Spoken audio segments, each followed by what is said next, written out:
में प्रणाम करतनी, हमार प्रणाम स्वीकार करी। मैया पार्वती जगत जननी भवानी के चरण में प्रणाम करतनी, हमार प्रणाम स्वीकार करी। सभी गुरु भाई बहन के जितना दूर आवाज जाता सभी के चरण छू के प्रणाम करतनी, हमार प्रणाम स्वीकार करी।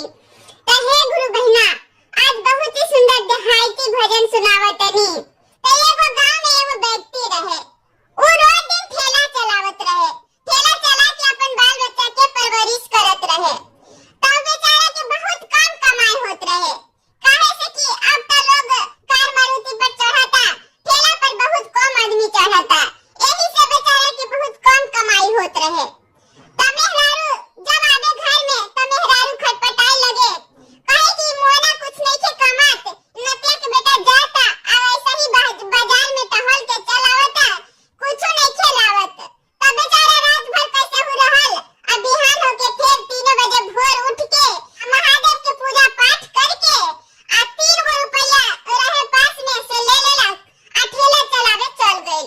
ठेला चलाए चल गई तो चौक पर चल गई। चौक पर देखे यहाँ देखे पहाड़ देखे, कोई सवारी नहीं मिलल, कोई सवारी नहीं मिलल।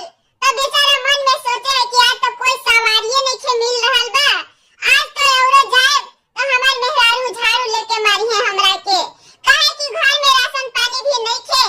तो आज तो औरो हमरा के झड़ुई है से दिन भर रहनी, कोई सवारी ना मिलल, अब का करी हम। तो महादेव ओकरा पर प्रकट हो गेलन। तो महादेव कहलन कि रोज दिन हमार पूजा पाठ करता, तो एकरा तो हमरा के कुछ देवही के पड़ी, ना देहब तो हमरा के तो पाप लगी। तो महादेव का केलन कि एगो साधु के भेष बन गेलन आ ओकर जाके ठेला पर बैठ गेलन। ठेला पर बैठ रहलन त कहलन कि हमरा के लखीसराय विद्यापीठ जाए के बा, से हमरा के विद्यापीठ पहुंचा द। तो ठेला वाला कहलन कि ठीक बा पहुंचा दे तनी बाबा, बाकी 10 रुपया लगी। तो साधु कहलन कि देख हमरा पास 1 रुपया नहीं थे, तहरा पहुंचावे के बा तो तू पहुंचावा ना तो बोला। तो ठेला वाला सोचलक कि ऐसा ही तो कुछ कमाई ना, नहीं के कमाई होत, आई साधु बा तो कहीं हमरा के शराब उराब दे दी है तो और हमार कमाई में ना हुई है। तो कहलस कि अच्छा ठीक बा बाबा, रवा बैठी ना, हम पहुंचा देतनी। बैठ गेलन साधु बाबा, बैठ गेलन त थोड़े दूर गेल त ठेला वाला कहलस कि ए बाबा, रवा इतना ज्ञानी बनी त रवा एगो कहानी कही ना, रवा कहानी सुनते सुनते रवा के घर पहुंचा देव। मन में सोचला कि कहानी सुनते जाए तो पैसा के टेंशन ना होई, तो साधु बाबा के घर पहुंचा देव, कम से कम टेंशन से फ्री त रहब ना। तो कहलक कि साधु बाबा हमरा के एगो कहानी सुनाई। तो साधु बाबा कहलक ठीक बा, तहरा के कहानी तो सुनाई, बाकी 1 रुपया लग जाई। तो ओकरा पास में 3 रुपया रहे, तो बड़ा हिम्मत से कहलक अच्छा ठीक बा, 1 रुपया तहरा के दे देहब, पहले कहानी तो सुनाई। तो साधु बाबा कहलन कि 10 गो के कहानी माने के चाही, चल कहानी हो गई, 1 रुपया निकाल।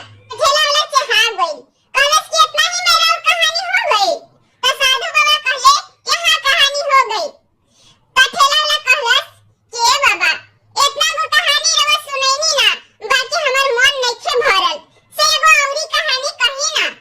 तो साधु बाबा कहलन कि ठीक बा, हम कहानी सुनाई, बाकी 1 रुपया और लगी।